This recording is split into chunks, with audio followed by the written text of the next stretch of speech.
Welcome everybody, both to those here in person and to those joining online.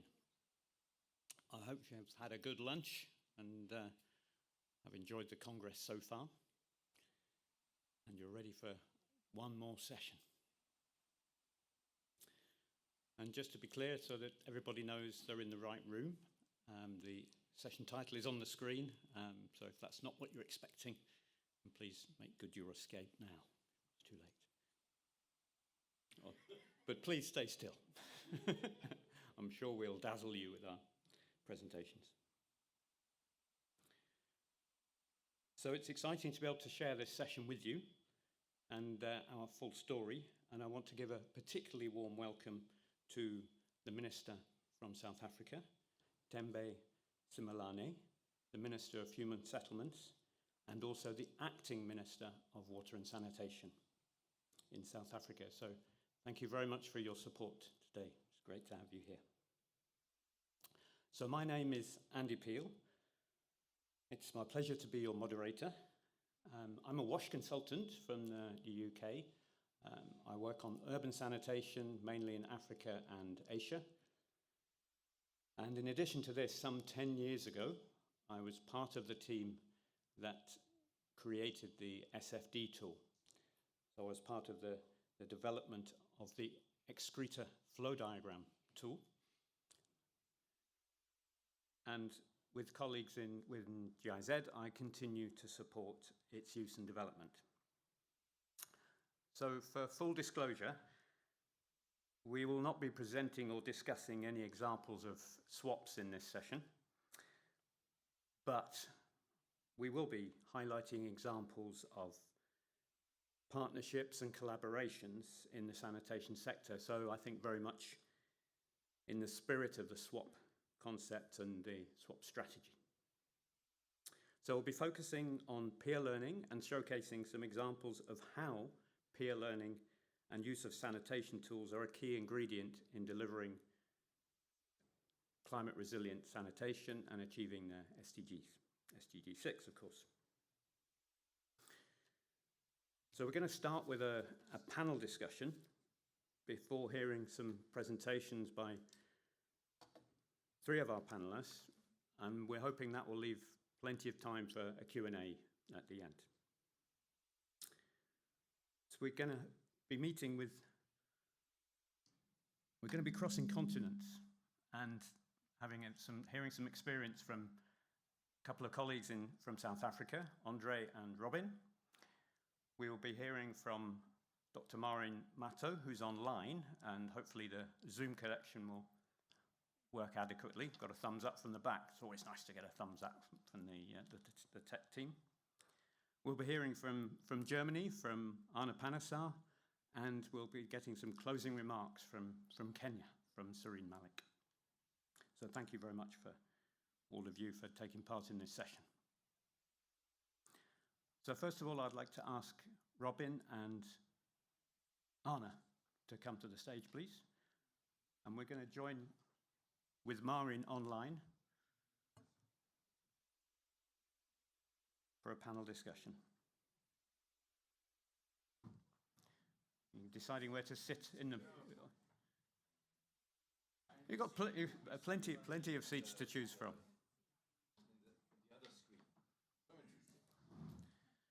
So to introduce our panelists, a quick couple of words on Robin. Robin is a technical director at JG Africa, and she's the lead writer of South Africa's National Fecal Sludge Strategy,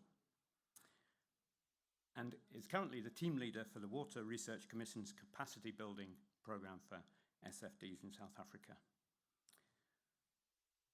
From Germany, we have Arna. Arna is currently a senior planning officer at GIZ's planning department, and his role has been many within GIZ. He was the sector program lead of the Sustainable Sanitation and was India country manager from 2010 to 2014. But importantly for this session and the focus on peer learning and SFDs, he is the co-founder of the Sustainable Sanitation Alliance, commonly known, hopefully to most of you, as Susanna, and therefore a co-founder of the SFD Promotion Initiative. So more of that later. And on the line from India, we have Dr. Maureen Matto.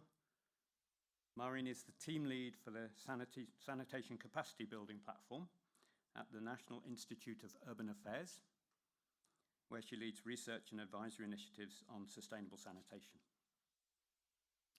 And I'd like to start with you, Maureen. I'm hoping you can hear us okay.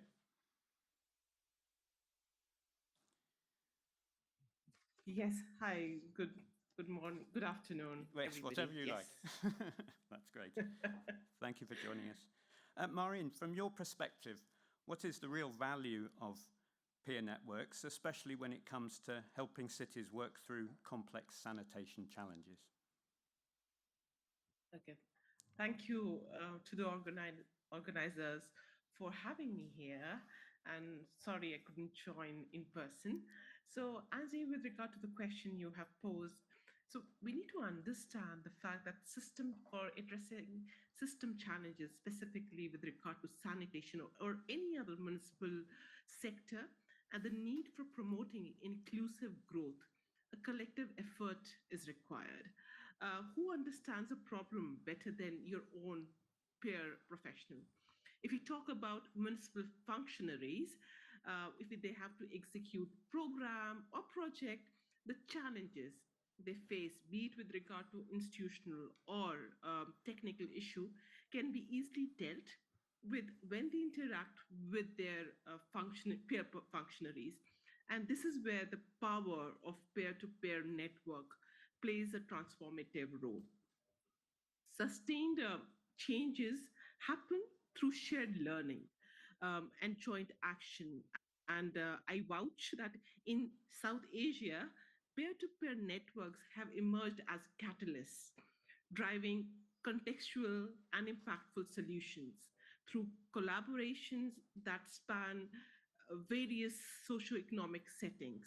They foster continuous learning, dissemination of practices, innovations through various platforms, be it through knowledge platforms, learning labs, workshops, and then delve into examples through local, national, and international levels. And we have these networks, like in India, we have some of these networks like River City Alliance, we have Parvat Manthan. Parvat means hills, and National Fecal Sludge Septage Management Alliance, which is being funded by Gates Foundation. And at then international level, we have the Susanna. So this is the trajectory, like how these networks have been instrumental in making a policy level intervention across cities, states, national and international level. I stop over here, Andy. Wow, that's great. Thank you so much, Maureen. That's really interesting. Lovely to hear the rich experience from India with those different networks. And it takes me on to thinking about the Susanna, Anna, and we have you here as a co-founder of the Sustainable Sanitation Alliance, which Maureen just referred to. In terms of peer learning and peer networks, what do you see as the Alliance's main achievements? I think it's been running for nearly 20 years, so please don't take that long, but some of its main achievements. Only 20 hours. Thank you. Yeah, I just, in the break, I was looking that it was formed before the International Year of Sanitation 2008, and I was looking into Wikipedia. Maybe I can get a hint. And it's short. It's less than a page what's in Wikipedia. And the outcomes is 3 lines. And the outcome is Susanna formed in 2007 in order to have a joint label for the planned activities for the International Year of Sanitation and to align the organizations with each other for further potential initiatives. So that's the only outcome of the International Year. No, it's not the only outcome, but I don't know who wrote that Wikipedia snippet. But it's exactly what we wanted. We had concerns and a number of people who said that sustainability is important and sanitation can be a key to many solutions. But now if the International Year is coming and there's just a concentration on the toilet, then the wastewater will go into the village lake and we'll have more dying children and not less. So let us come together and have a platform to to discuss sustainability. That's how it started. And I think giving this space was the key thing, and to talk with NGOs of all levels, with the UN level, and really bringing the voices together. We can have differences on some opinions, but there's a large thing where we have the same opinion.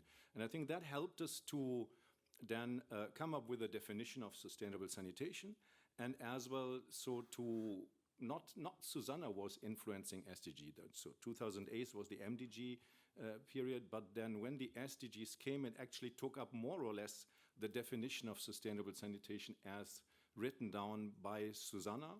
And many people from the network sort of helped to have the SDG as it is, and we could say the SDGs caught up with Susanna's definition. So I think that was a wonderful one. And then similarly, if I can go on with the SFD. Please.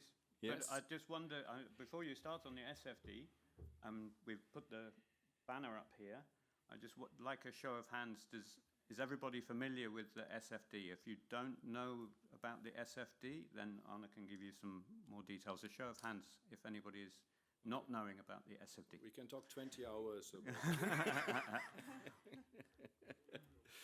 Yeah. Yeah. So some So people don't know. So please, just Well, a few what's- words on the SFD, please. The SFD is a Sankey diagram developed by Peter Hawkins on the back of an envelope. Is that right? That's pretty close. Yeah. Yeah, and you were there as well, and a group of others. And in a conference in 2014 in Amsterdam, I saw a presentation by Barbara Evans, and I said, I want a controlled explosion of this diagram. And then others came and said, yeah, that's a good idea. And so I'm quite emotional that now the government of South Africa has fulfilled our dream in a sense, because we were always thinking it should be taken up by utilities. It should be helpful, again, like in Susanna, to create a language. Because this easy to understand Sankey diagram, something is green, that's good, and something is red, that's not so good, can be a starting point for discussion. And it's not a starting point only for some techie experts. The health department can say that, okay, this red, isn't this a concern for you? The environmental department, as well the engineers. So our idea was to create something that creates actually a language in a taboo area. Because when you want to draw this together, you have a reason to talk to each other about a thing that usually you might not be that ready to talk about. And as it's so easy to have to display it, in India, it was then often from the commissioner, it was in his office behind him. It looked quite red maybe what he said, but that's the reality. Here we have to start. So again, sort of this network, I think the beauty and this power is to create a platform for a new language. And I think that's where the SFD was. And I would like to add one thing. In 2012, there was the Excreta Matters publication from the Center of Science and Environment. That was 700 pages on 70 cities in India with lots of data. And that's why I was thinking, okay, we have all the data, 700 pages. Can we have 71-page diagrams which show what is the reality? And that's why I was so happy to have India strongly involved in the starting point. And that's what happened. And so the early SFDs, many of them have been coming from India and from the Center of Science and Environment. That's wonderful. Thank you, Anna. That was very passionate. And As I am. Indeed. Love it. Thank you. Coming back to you then, Maureen, can you still hear us? There we are. Anna's just highlighted how the SFD tool has been taken up and used widely in India, which I know you're going to speak a lot about in your presentation. But just as a forerunner to that, in your opinion, what factors enabled this, and what could other countries learn from that experience if they were trying to scale up and use the SFD? Yeah, okay, before going to that, Andy, as Arnie mentioned, Center for Science and Environment, and as an alumni, I represent people, Sunita Narayan, Suresh Rohila, Pitush Luthra, Shantanu Pari, who have been instrumental in expanding and creating that buzz within India and South Asia. So I'm representing them over here. Coming back to your question, So we know, like, if I talk about India per se, so India is a very diverse country with agroclimatic zones, and we have a varied range of sanitation practices which are being followed. Different permutation combination. In dry arid region, we have pit latrines. Otherwise, we have septic tanks followed by soak with centralized, decentralized solutions. So this whole notion of how SFD brought together the combination of on-site and off-site sanitation systems, and the whole SFD promotion initiative enabled participants to understand the practice, the service delivery context, and the service outcome.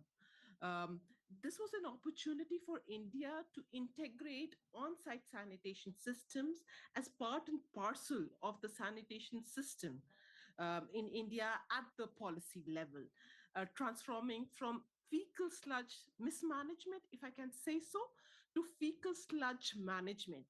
And the one of the most prominent missions in India, which is the Clean India movement, which is called Swachh Bharat mission. Swachh means clean, Bharat is India. And in their guidelines, it recognized the fact of SFD, which is a much is a pivotal thing and a landmark per se.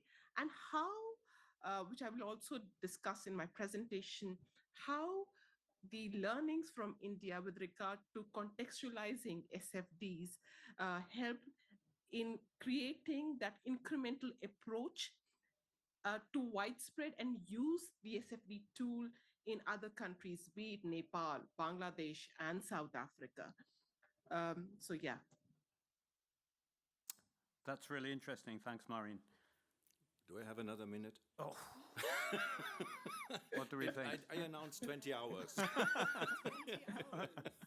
Please, No, Anna, I go just ahead. wanted to point out that in 2007, a sanitation chain was an unknown thing.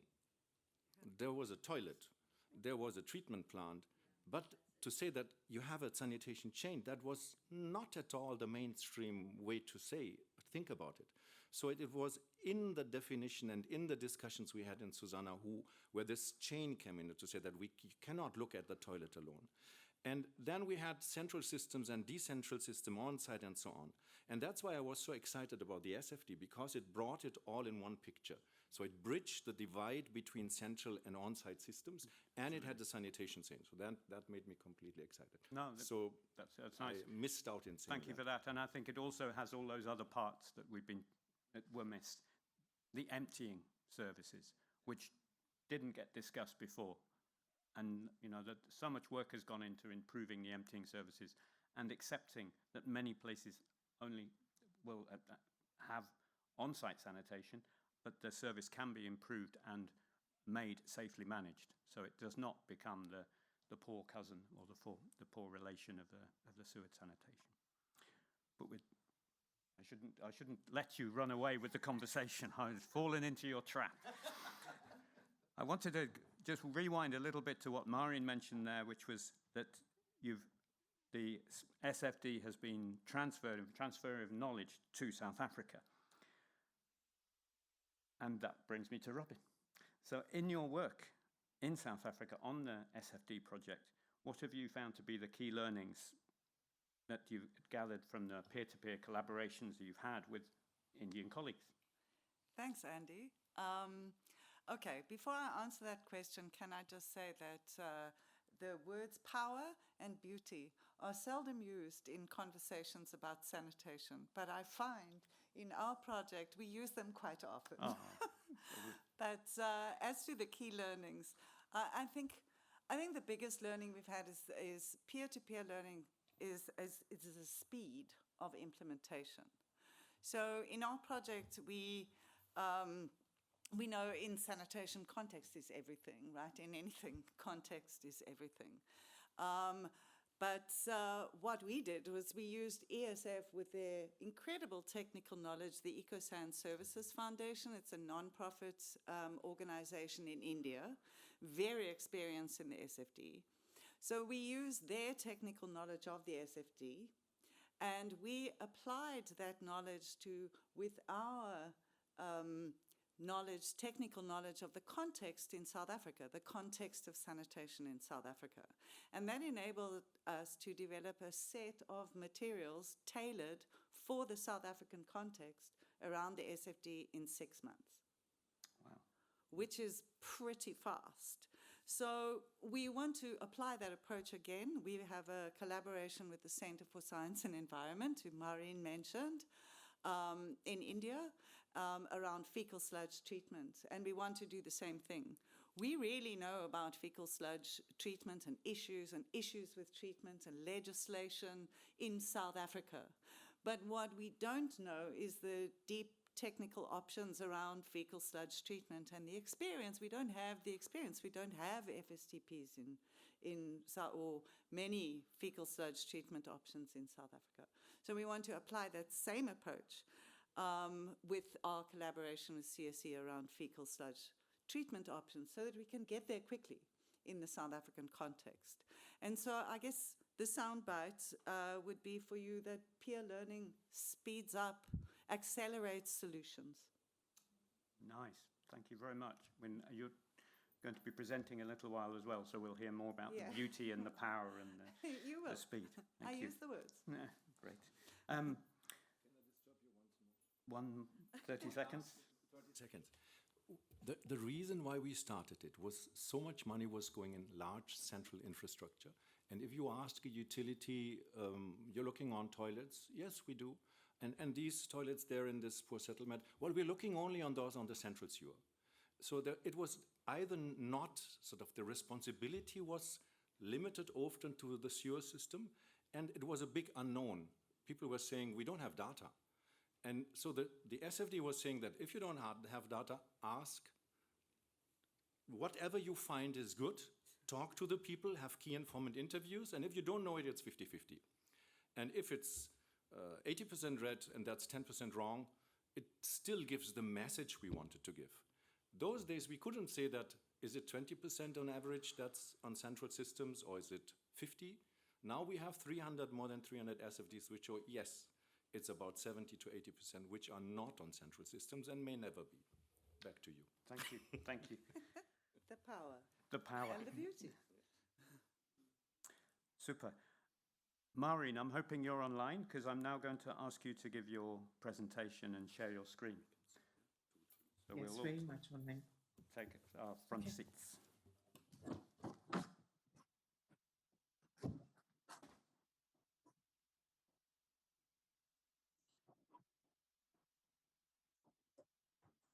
Just let me know if you are able to see my presentation on the screen. Yes. Nothing there yet.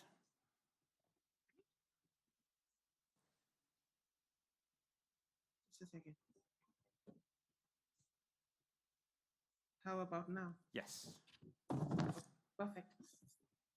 So, all right. So I will be talking about power of paired learning, which we have been talking about. And even in this Congress, we are talking about the peer-to-peer learning. And when we talk about sanitation, it's about sustainable, equitable sanitation for all. So,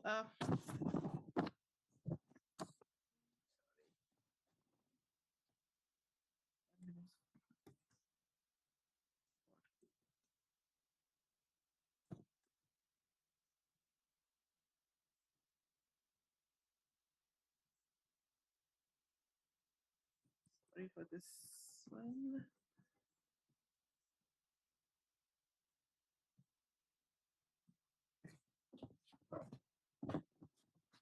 So, right. So when we talk the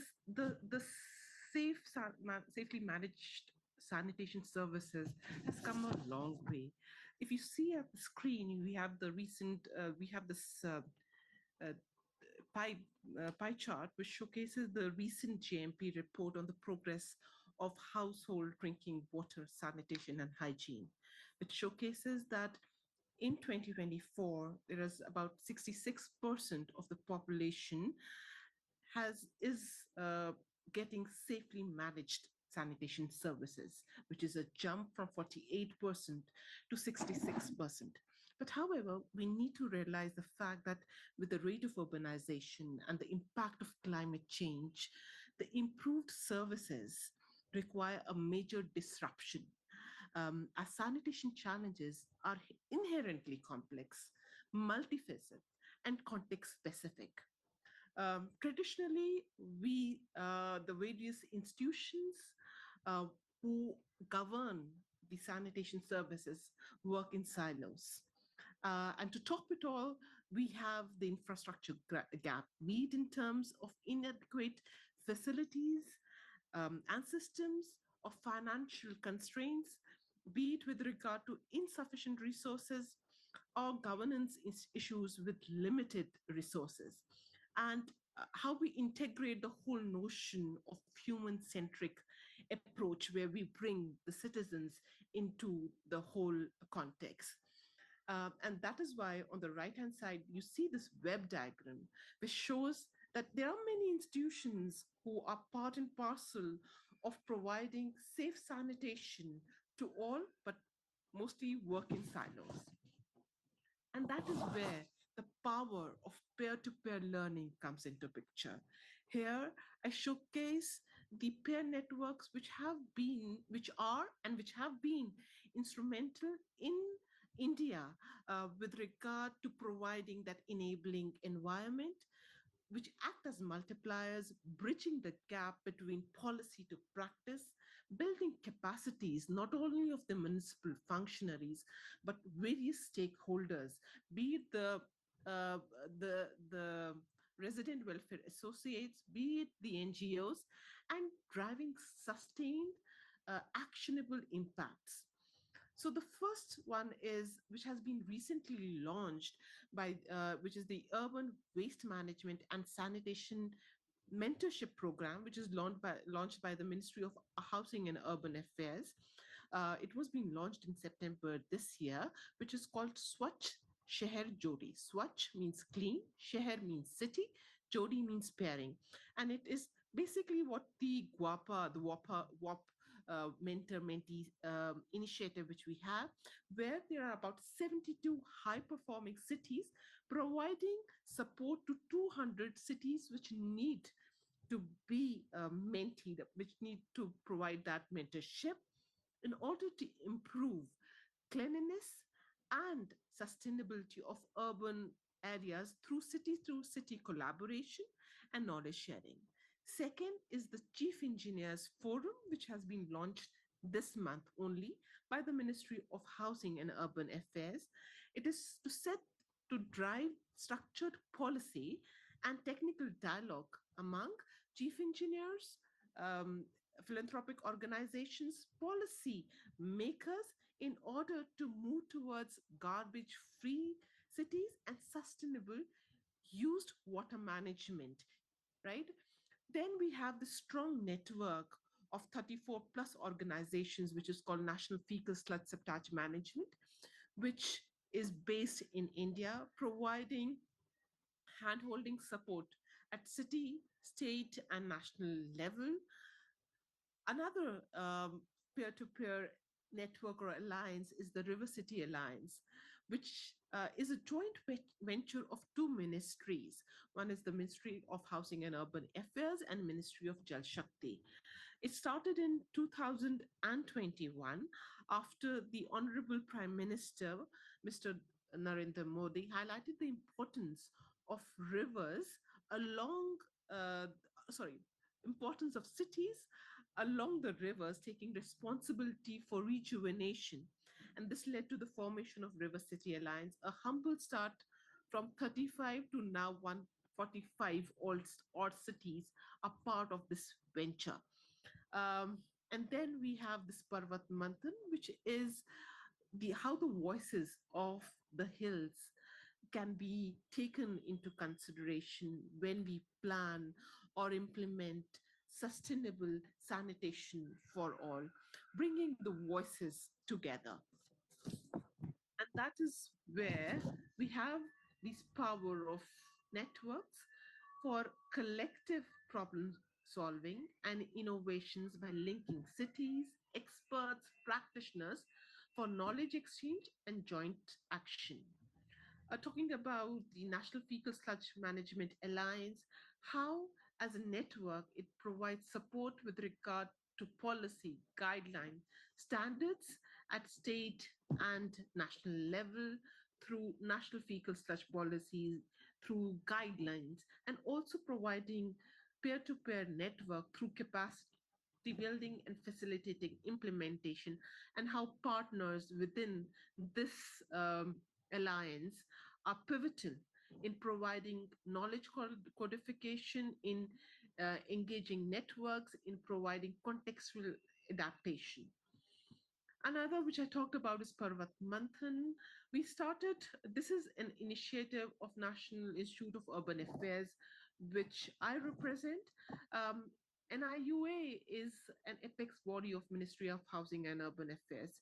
So it works at city, state, and national level. And taking that thing into consideration, we started working in the Himalayas, that is 10 states and 2 UTs, so that the policies, the implementations with regard to water, sanitation, solid waste are context specific, and we don't follow business as usual. So the 4 pillars where we work is advocacy, research, capacity building, test, and pilot to provide technical support. And we really didn't went top down, but bottom up. We worked with various network, grassroots NGOs, philanthropic organizations, with urban development directorates to understand the problem which is being faced in the Himalayas, in the mountainous terrains, because with regard to climate change, it's very peculiar problem which they face with regard to landslide, with regard to cloudburst, and how the municipal services are being impacted. And on that basis, we do on-ground research and codifying knowledge, providing handholding support with regard to inclusive sanitation plan, where we work with NGOs, where we work with local grassroots organization, and where we used SFD. I'm talking about a city in the Himalayas called Darjeeling, which is a touristy place. And when we wanted to understand the sanitation scenario, we used the SFD as a baseline tool to understand what is the excreta scenario of the city, and it's a very not a good picture, where we have about 90% of the excreta not safely managed. But however, much more powerful advocacy tool. Secondly, we also use this tool in another hill state, that is Uttarakhand, in the capital, that is Dehradun, which helped in making the whole notion towards equity, where NIUA worked with the Urban Development Directorate, where we worked with also the Asian Development Bank in coming up with a proposal of co-treatment, so that equity can be taken into picture, and also helped us in coming up with the co-treatment and fecal sludge and septage and sewage in STP advisory for the state. So at regional level, such networks. So we started the Parvat Manthan at national, and how it managed to move to Bhutan and Nepal, bringing urban development directorates of these countries together to strengthen from fecal sludge to inclusive sanitation, through peer-to-peer networks, through exposure visit, because seeing is believing, and doing these twinning programs with regard to capacity buildings have been pivotal. We also understood from these discussions that there is no documentation of local solutions. And we came up with this untold stories from the Himalayas, capturing local solutions in water, sanitation, and solid waste. We also have this Parvat Manthan podcast where we bring uh, local solutions with regard to spring shed management, with regard to sanitation workers, so on and so forth.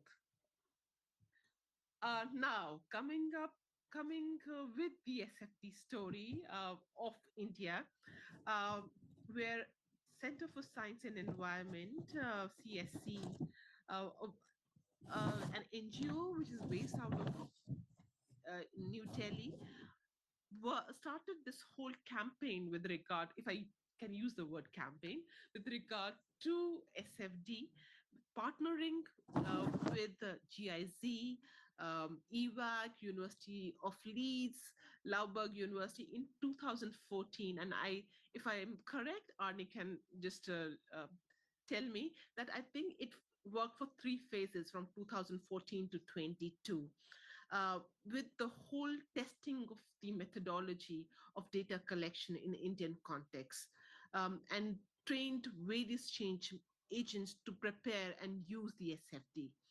Um, so SFD helped in understanding, in providing the the sanitation scenario in Indian context. It helped not only providing the baseline study for the city sanitation plan, which was then an integral part of Swachh Bharat mission across cities.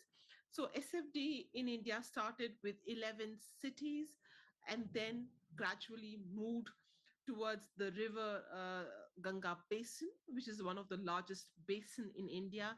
And then CSE did this study for the 66 cities of Uttar Pradesh, one of the biggest cities, one of the biggest states of India, where where the whole notion was to understand the sanitation scenario and how fecal sludge management or on-site sanitation can be integrated into the whole dichotomy of the providing sanitation services in the state of Uttarakhand.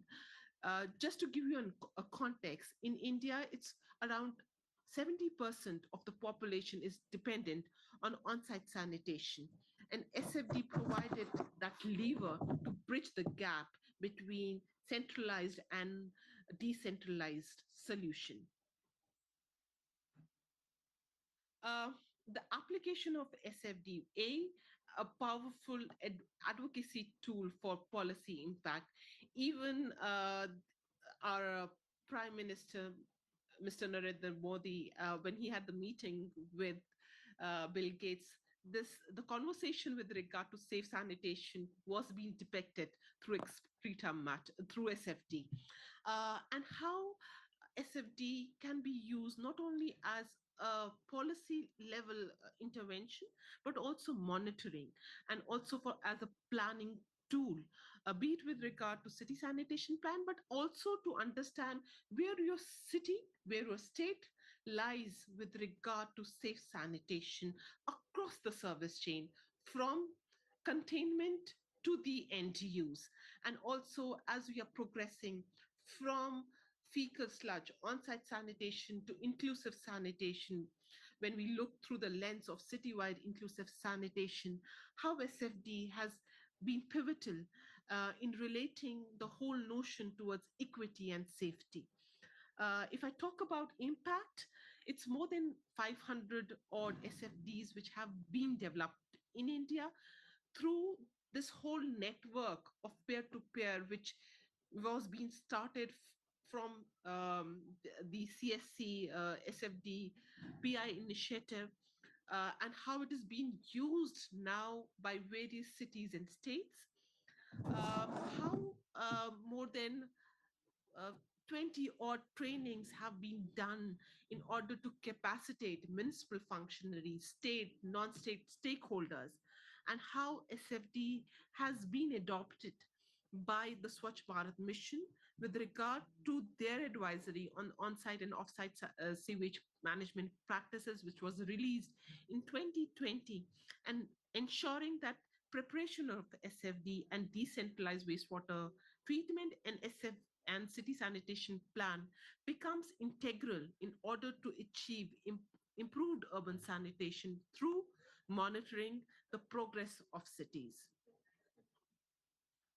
Also, I would like to highlight one of the cities, another one of the cities of Uttarakhand, which is Bijnor, where if you see the before and after effect, when the SFD was being used to understand the sanitation scenario in 2017, which has been developed by CSE, and in 2022, what is the progress from 7% safely managed to 75% safely managed? And Bijnor has been ranked in 2020 as one of the cleanest city with regard to the Ganga basin. And in 2024, when we do this ranking of cities of less than 1 lakh population, it has been ranked 29. This shows the power of these tools, such as SFD, which helped in bringing the whole notion of safely managed sanitation, and also with bringing where your city is, how Bijnor was able to come up with a co-treatment facility. Based on the learnings in India, how the journey from India to South Africa to other global South countries has been remarkable and has been incremental. Indian cities shared SFD experience through workshops, exchange, and technical sessions. And in 2022, Water Resource Commission facilitated SFD training of trainers given by CSE for South African water sector delegates, which helped in having the national campaign for SFD tool with regard to contextualizing it for South Africa. And when we talk about global impact, which my colleague will talk, which the representatives from South Africa will talk about, that the Department of Water and Sanitation through WRC launched the whole campaign with regard to national campaign to build capacity in South Africa, and how, which I also mentioned before, how SFD has been integrated in Bangladesh into WASH sector planning and even in Caribbean nations. This is the demonstration outcome of adopting tools, practices at local, regional, national, and international levels. So it's a story of India's experience to global adaptation, advancing inclusive sanitation purely through the power of peer-to-peer learning. And I am a strong advocate of peer learnings because it brings a lot of impact, which we have witnessed through various networks. So I stop over here, Andy. Thank you very much.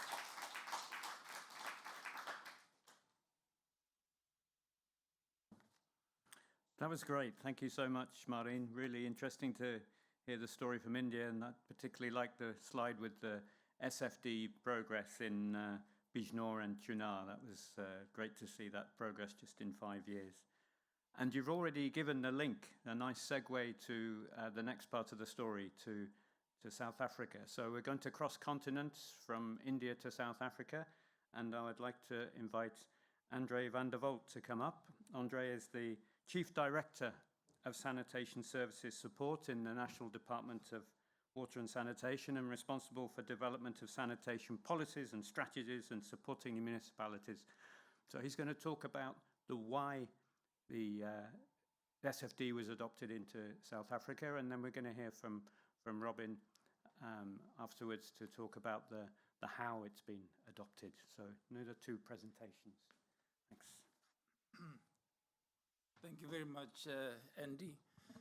May I perhaps first start by, on behalf of the South African delegation, extend our warm greetings from my sunny South Africa and also extend our gratitude to GIZ and Susanna for inviting the department to come and showcase what we thought was a very small project at a local government level, and that drew the attention of Susanna to say, but what we've done by investing in our municipalities to manage sanitation better is what has actually brought us here today to come and showcase what we thought was a very noble project, but with such big impact, is quite significant for us to come and demonstrate here at this GWOPA conference how South Africa has planned and rolled out this particular project. In the interest of time, I'm not going to go through everything, but perhaps just to draw from where we take our cues from in terms of trying to manage sanitation better, how the project was conceptualized, and where do we see ourselves in the future with the SFD project in our country. I just want to start off with maybe just a few statistics. For those of you who don't know our country, as I said, the sunny country of South Africa, we have about 64.7 million people across 9 provinces. Some provinces are highly urbanized and other provinces lesser populated and of a more rural nature with lower densities of settlements. Currently, we are standing at about 83% of access to sanitation. Whether it's safely managed, whether it's sustainable is a different debate for another day. But out of the 64.7 million people, we have about 16.9 million households with about 5 members per household. And of that, 61% of households use off-site sanitation, and about 39% of the population using on-site sanitation. Now, if you look at the colored bars, the blue obviously is our off-site sanitation, our waterborne sanitation, and then those colored bars would be the different typologies used on the on-site sanitation system. So for us, a great need to be able to manage our sanitation, particularly in our rural provinces, much better than what we are currently doing. If I start to the advent of democracy in 1994, we started by improving access to sanitation across the board to all our provinces and communities. We were really short in terms of ensuring that everybody has access, and that was mainly guided by the white paper on household sanitation in 2001. If you look at the graph and you can visualize the T-shape, which is the blue color there, as I said, if you look at the service chain, much of our attention was around containment or providing a toilet, mostly VIP toilets for on-site sanitation and waterborne toilets. On the waterborne sanitation, we have very good regulatory tools, instruments to manage that. But when it comes to on-site sanitation, much of the service chain has been neglected or left because of our attention on on-site sanitation. In 2016, we had an overhaul of our sanitation policy, and we are glad to announce that in 2016, we now have a new sanitation policy that looks at 33 new policy positions, from planning to provision of services, etc., etc. So that now looks at the whole service chain, which we previously did not look at. Particularly important, also our emphasis on fecal sludge management throughout the service chain. Our policy and legislative framework is very much enabling us to deal with some of these issues, but important is that our country constitution, Section 24 of the Constitution, provides that every citizen has the right to an environment that is not harmful to our health and our well-being. I'm sure many of you would echo that sentiment. So when we provide water and sanitation services, this is at the forefront of trying to make sure that we uphold that right of our communities. We are legislated by 2 pieces of legislation, the Water Act and the Water Services Act. The Water Act, in the main, part 4 of there, deals with the prevention of pollution. So sanitation should not pollute our water resources, our groundwater, and our environment as a whole. And then also our Water Services Act gives the right to access to water and sanitation to every citizen. As I said, from there we've developed and revised our sanitation policy in 2016, and just recently in June, the minister, who has the right to, from time to time, make amendments to norms and standards, published new compulsory norms and standards for the provision of water and sanitation. And the norms and standards wants to achieve two things in the main. One is to improve access to sanitation, and secondly, issues around the reliability of services to communities. When it comes to policy position, as Agnes indicated earlier, that the department in 2023 developed the National Fecal Sludge Management Strategy in response to the SDG 6 goals, that we need to make sure that we are able to measure the proportion of the population having access to safely managed sanitation. So that really inspired our thinking as to what do we then need to do. If in 2030 we want to account as to how we have managed sanitation safely, what would we say as a country, how we've done that? And we are really guided by the fecal sludge management strategy in terms of how we're going to do that. One of the actions from the strategy is to look at safely managed sanitation through the shit flow diagrams. So why does safely managed sanitation matter to South Africa? Firstly, and I'm going to run through this very quickly, is that we have, as you've seen on the earlier graph, that no WSA in our country is 100% sewered. So we make use of a variety of sanitation typologies, and therefore the attention to on-site sanitation. In 2018, almost 10% of the almost 7 million on-site sanitation solutions provided were already reported as being full. The challenge with that is that there's no plan or no strategy in terms of how to deal with the emptying of this on-site sanitation system, hence the fecal sludge management strategy that we've developed. Again, there's very few hazardous waste landfill sites to which some of this hazardous waste can be taken to. And also, if they are available, the distances to those are very far. So what do we do with this hazardous material, and where do we then take it for treatment? Our Department of Forestry, Fisheries and Environment are also encouraging that we redirect the hazardous waste from the landfill sites. And hence the need for us to then look at and see what is it that we can do with the sludge, including the issues of circular economy and beneficial use of that sludge.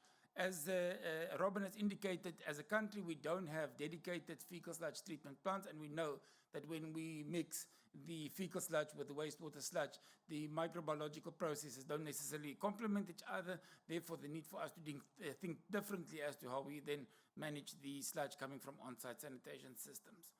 We also have most of our WSAs, or water services authorities, do not plan for fecal sludge disposal and management. And through the policy that was now enshrined and mainstreamed in our provision of sanitation services. But also we don't have much capacity in terms of how to deal with the sludge that we are generating. So the project approach, as we've said, for us as South Africa, it's a fairly new concept. We have looked at other countries and how they have done that, in particular India, who is the front leader in terms of managing some of the sanitation activities.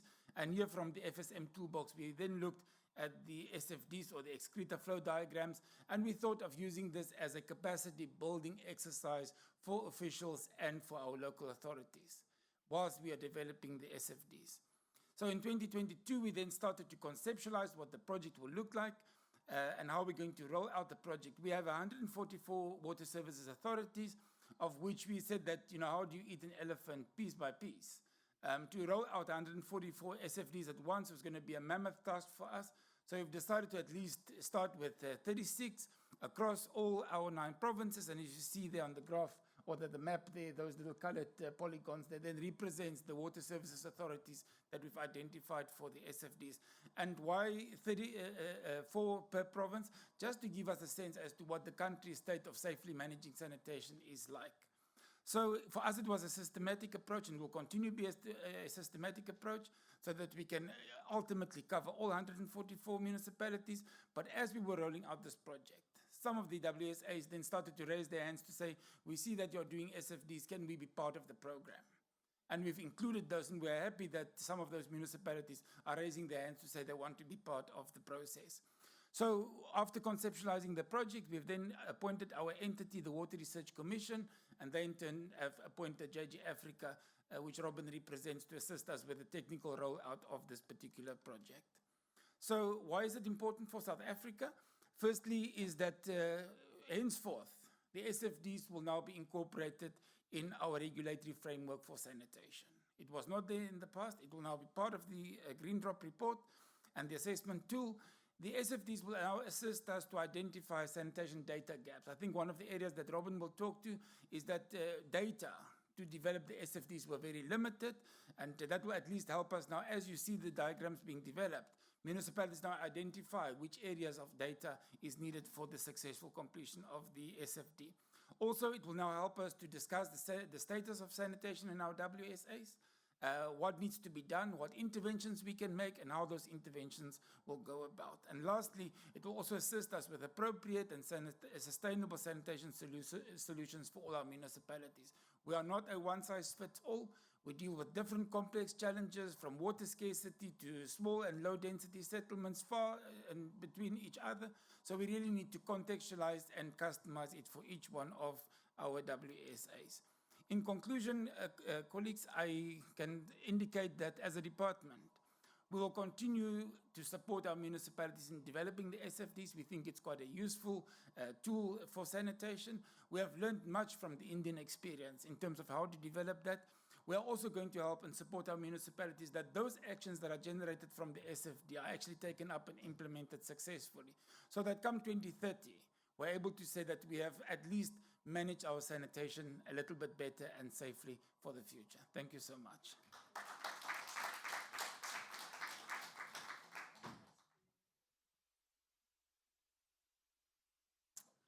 Thank you, Andre. That was fantastic. Really good to hear that information and to hear the story. But that's only half of it. So now I'd like to introduce Robin, who you've already met, everyone. So please come and give us a bit more on the South Africa story, Robin.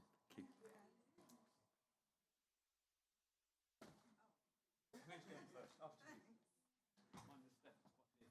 Thank you, yeah. Okay, so hey everybody, I'm Robin from JJ Africa, and Marin mentioned earlier an Indian word that means hill. Well, this is an Isivivani. It's a pile of stones created by ordinary people. So it's an African metaphor for change.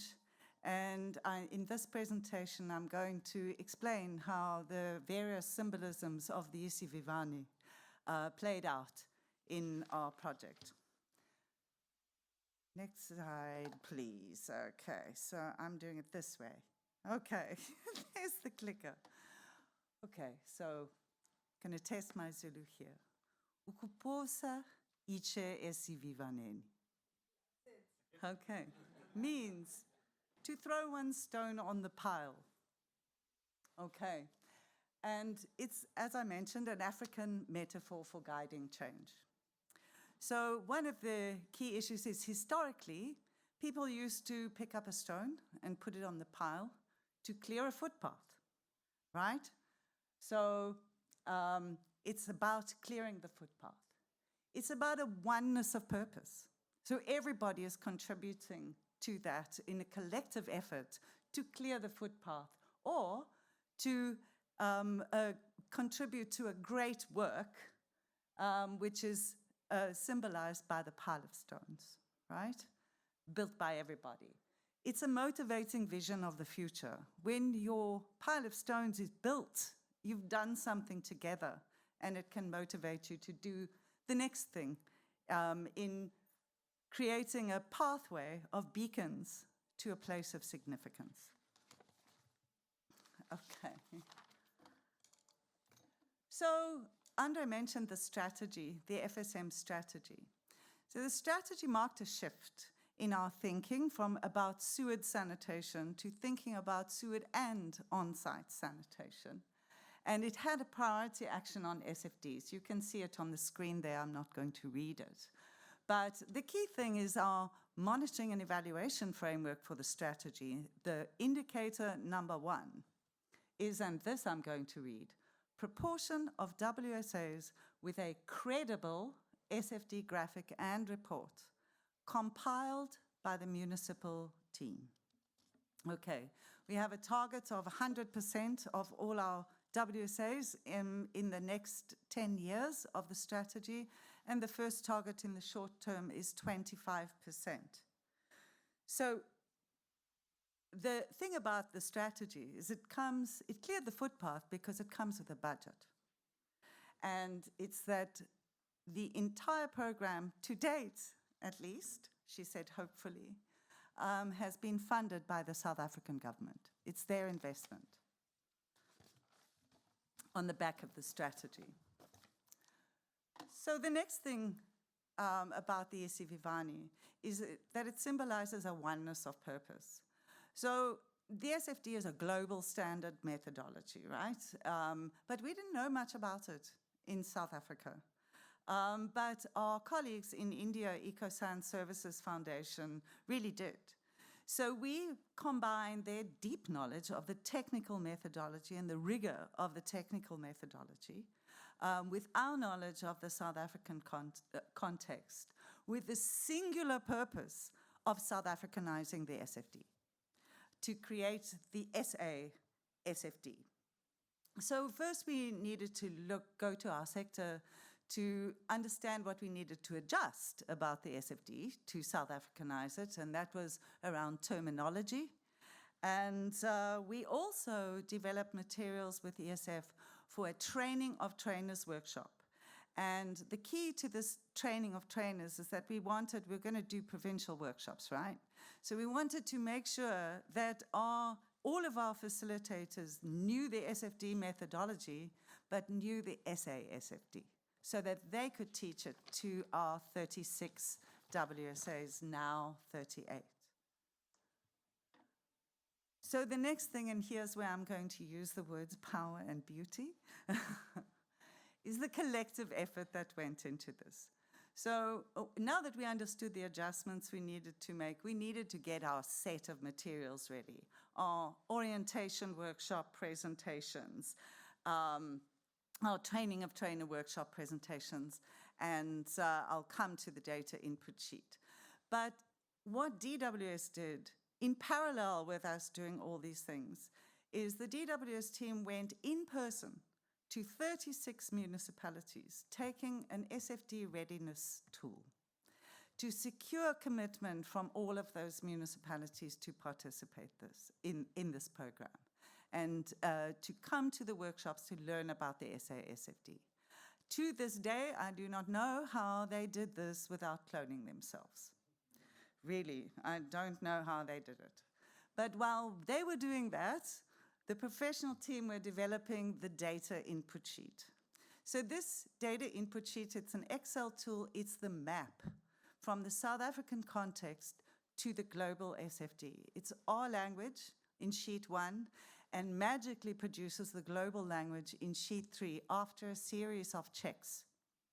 And it's this tool that we think really drove the SFD in South Africa. And it was a massive collective effort in 6 months. As I mentioned earlier, we produced these materials contextualized for South Africa in 6 months. And after that, we went to our provincial workshops. Oh, I haven't changed the slide. So our provincial workshops, we had our first one in the Limpopo province in September last year, and it was pure chaos. We had not tested the data input sheet, the thing of beauty that is the data input sheet. And it was the first time it was out, and EcoScience Services Foundation facilitated all the sessions online because we weren't sure that we knew enough about the SFD methodology. So they were online, and we had our facilitators on the ground in the workshop running for 3 days, running. And the WhatsApp group was chaos. So we knew that we were going to have to make a lot of changes. So we scheduled the next workshop only a month later. Okay. And then the South African team took over. So they facilitated the remaining workshops, 8. Some of them concurrently. We had, 100. It was a massive collective effort of ordinary people contributing to this great work of getting through these provincial workshops. The DWS team, national and regional. The professional team, 3 different companies doing things in 3 different ways in all 9 provinces. We had 38 teams from 36 WSAs. We had 4 universities working with us, just like over 100 people doing these workshops. I can't tell you what the effort was to get these workshops done. But at the end, coordinated all by the lovely Janine, who works with me at JJ Africa, we supported 34 municipalities to produce SFD graphics and enough information for a light report in 2 months. Wow, it was a massive effort, ordinary people contributing to a truly great work. So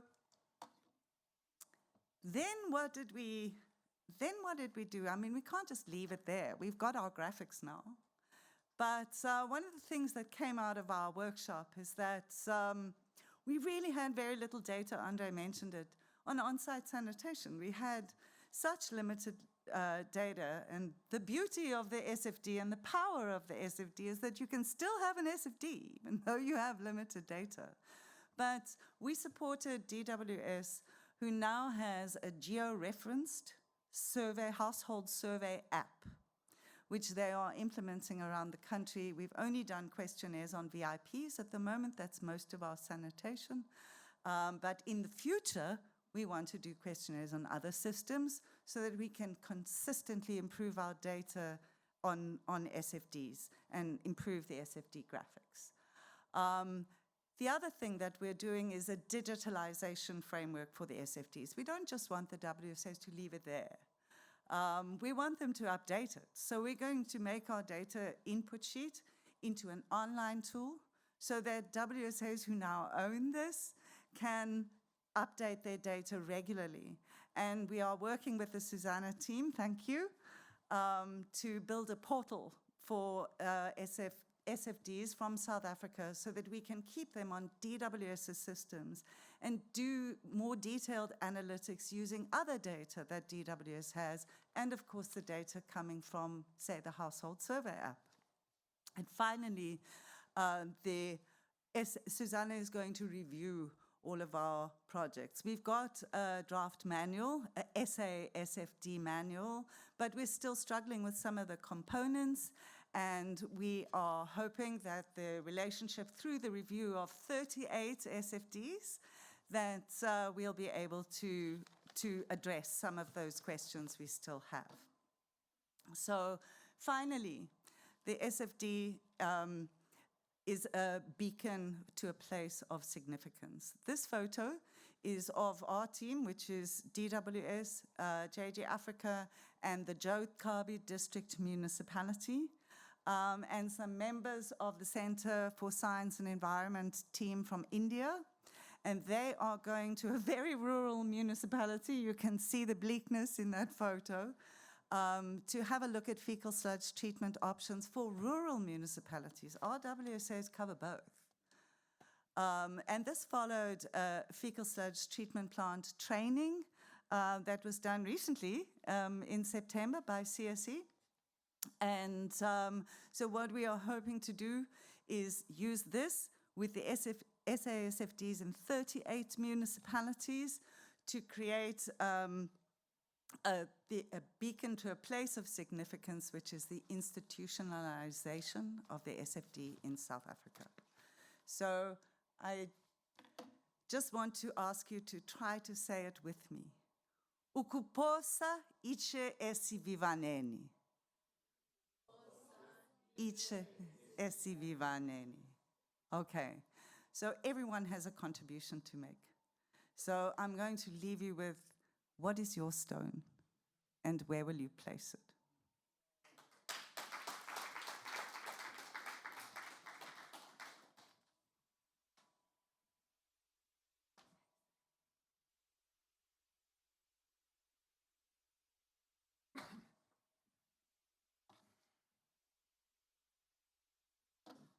Great, thank you so much, Robin. That was really interesting and fantastic slides. Loved looking at the storytelling, is beautiful.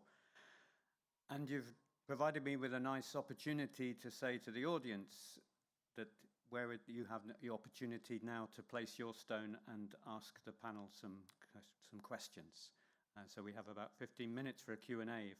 If Robin, Andre, Anna would like to come up, and I'm hoping that Maureen is still online. And Andre doesn't look so enthusiastic for the Q&A.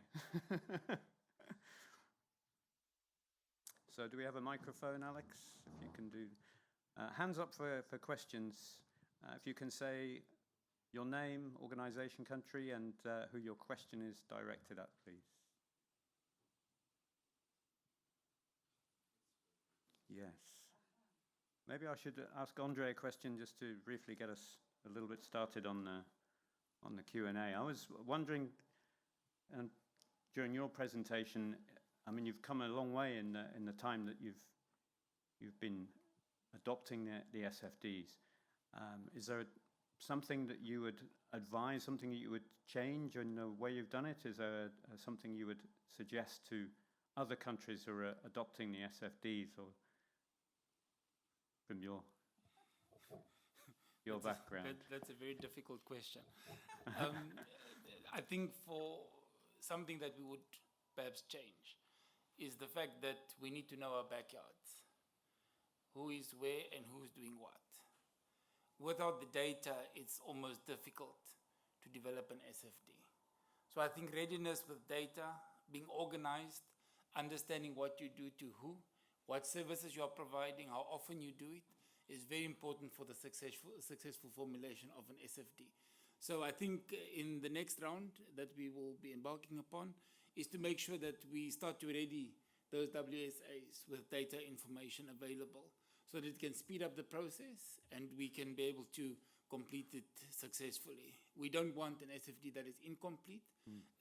As Robin has said, not a credible SFD. We want to really portray a realistic picture of what happens on the ground. Fantastic, thank you. Any questions, anybody? No? We've stunned the audience. Everybody's keen for a cup of tea and a break. Maybe I should say, Andy, if South Africa can do it, you can also. Oh.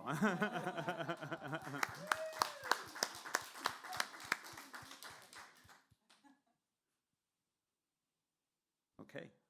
Oh, we have one question. Excellent. Thank you.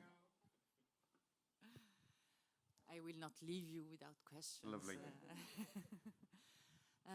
My question was about the implementation of doing these SFDs in different size of municipalities. I mean, were smaller municipalities reacting faster or better data or not? Did you find some correlations, or what was your experience? I guess, Robin. Okay, so we had our 8 provincial workshops, right? And the municipality selected ranged from the city of Johannesburg to Tembelihle local municipality, which is a tiny municipality in the Northern Cape. So I think I deserve this question because I asked a similar question in the plenary session this morning about how do you deal with the different sizes of municipalities. Well, that's another thing about the beauty of the SFD, is the key is the methodology. So our data input sheet is the methodology, but in South African terminology. And that was the chaos of the Limpopo workshop, is those smaller municipalities came in and said, we don't say it like that.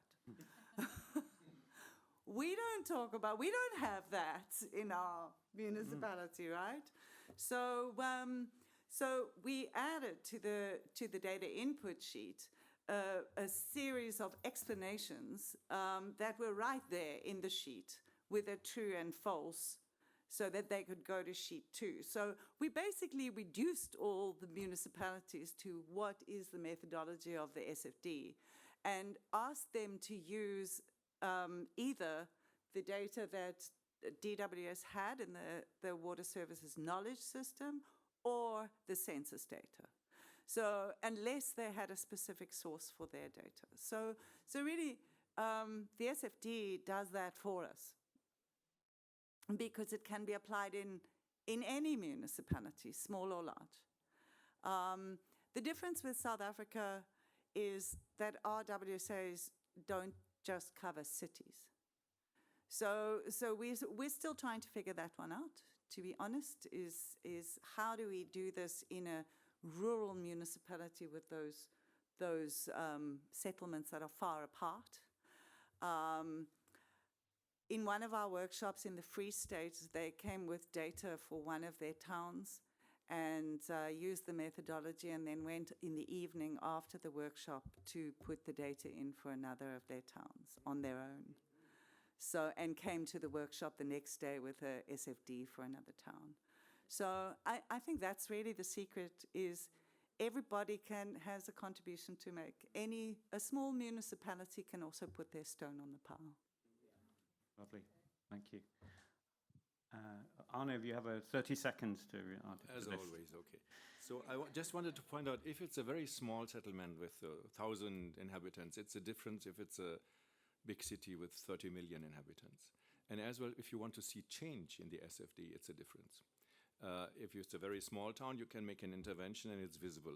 If you have a multi-million city, then what as well is existing that you make SFDs for your intervention area. And say that's the whole town and that's what is changing in the area of our intervention in that town, in a district or in a certain part. So just to add on that. Add one more thing. On the SFD website, there's a data page. There are small towns with only 1,000, 1,500 people. There is Durban, there is Delhi, Dhaka with 20, 30 million people. So yes, we have one more question. Yes, please, go ahead. Yeah, I was very happy to see the SFD shit flow diagrams here because just last week or the week before, I was doing this course with WHO for the Sanitation Security Plan. And they mentioned this diagram, and now that I see it, it's much nicer than the one of their plan. So thank you. But that plan had 6 steps. And as I was seeing the presentations, these are like the 2 or 3 first steps of the other plan. And how do you see this? Starting with this, you could continue with the other plan if you know the other plan of the WHO. Arne, do you want to respond to that? Well, it's Kate Medlicott perhaps, and she always said that the SFD is the baseline for the sanitation safety plan that she has done.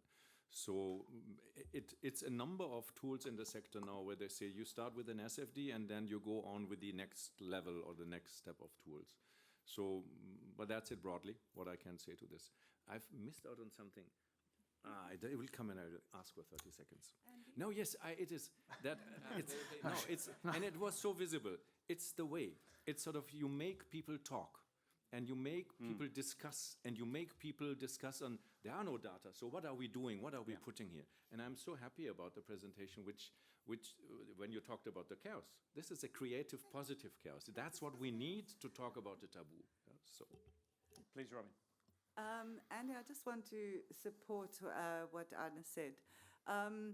In our strategy, we didn't say that there must be credible suite of sanitation tools.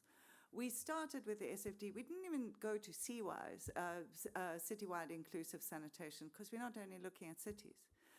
We wanted to use a tool that everybody can learn, that will start that conversation. And so we settled on the SFD initially. It's too big a mountain to climb to do everything. And nobody's got the money for that. So for us, it was the SFD that we started with, which has started. I'm sure Andre can speak to that as well. Thanks, Robin. Any further questions? Okay, if not, then I will move the microphone away. I will ask Serene Malik to come and say some closing remarks. Serene is the Executive Secretary of African Civil Society Network on Water and Sanitation, and also the coordinator of the Susanna Africa chapter. Yes. So there's links all over the place. Thank you. Every time South Africa gets on the stage to showcase their work, it becomes really difficult to follow and fill those shoes. without fail. But I think really an acknowledgement of the Republic of South Africa for always being at the fore of innovation, of setting the tone for the continent. This is something that must be acknowledged with RSA. So please give them a hand. Because it means that if South Africa has started something, I know we talked about the South Africanization of FSD, it usually leads to the Africanization of what we are hoping of FSD, and I will give my 2 cents on that, and hopefully the globalization of FSD. I remember asking Arne, were rich countries using this tool or did they have their shit figured out? And I was told,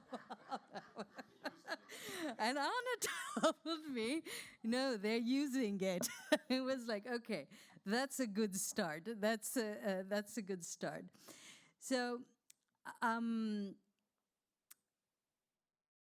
I was asked to do the closing remarks. I have been exposed to FSD. Arne has, on a number of occasions, tried to get me interested in it and, and asked me to do the closing remarks for it, but also in terms of how do we improve, I think, the uptake of FSD and further embed it, like I said, really within other African countries.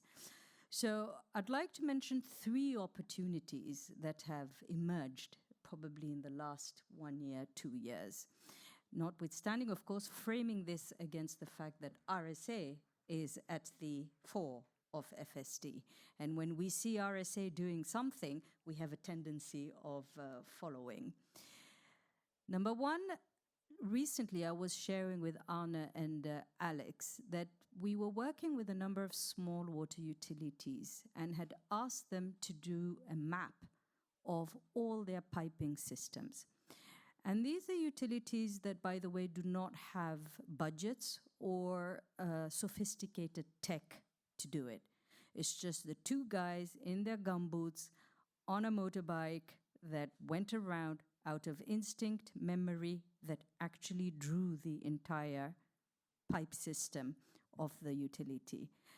And if that has been accepted, normalized in something that we're pushing, I think the simplicity of FSD can easily fit in the narrative of these utilities.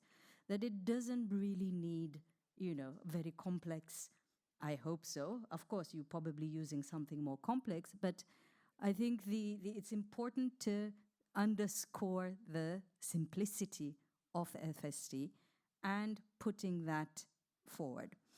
Number 2, I was really happy to see presentations, especially for something as technical as FSD, speak to policy and legislation. I thought that would be missing, so I apologize for, assuming the worst of you, but I was really glad to see that. And I think that is absolutely critical. We talked about why isn't this more prominent within the regulators' bylaws and tools. And I think you've mentioned over there that the orders were given from above, from the ministry, that this has to be done. And I think with strong regulatory networks on the continent who are actively involved actually in sanitation and constantly looking to see how they can consolidate peer learning and whatever have you, there is an opportunity within the regulators actually to embed FSD in different countries, particularly countries that have these strong regulatory bodies. And third, I think it really speaks to something that all of you have been hearing about lately, which is system strengthening, right? Now, there's a big conference coming up in Kigali next year, and I'm pretty sure that the only diagrams we'll see are probably the FSD ones. And so I think it's really important that the narrative of the sector is moving towards system strengthening. How do we send it? And this is a system strengthening or a system diagnostic or a system tool, which, if it is given that platform, can actually lift and accelerate a bit the uptake of FSD. I think it's important also to don't keep it to yourselves as practitioners. You actually you would have to go out, I think. And I know sanitation always says, oh, we're the poor cousin, we're this, we're that, we're oppressed. Yes, very true. But that does not mean that you don't go out a bit to the sector in terms of, embedding yourselves within the system, strengthening. And finally, my closing, my one key, is that because Robin gave us an excellent, so I can't compete with that, but the art of simplicity, as we know, is a puzzle of complexities. And I think FSD perfectly illustrates that in terms of how to address it. Thank you. Thank you very much.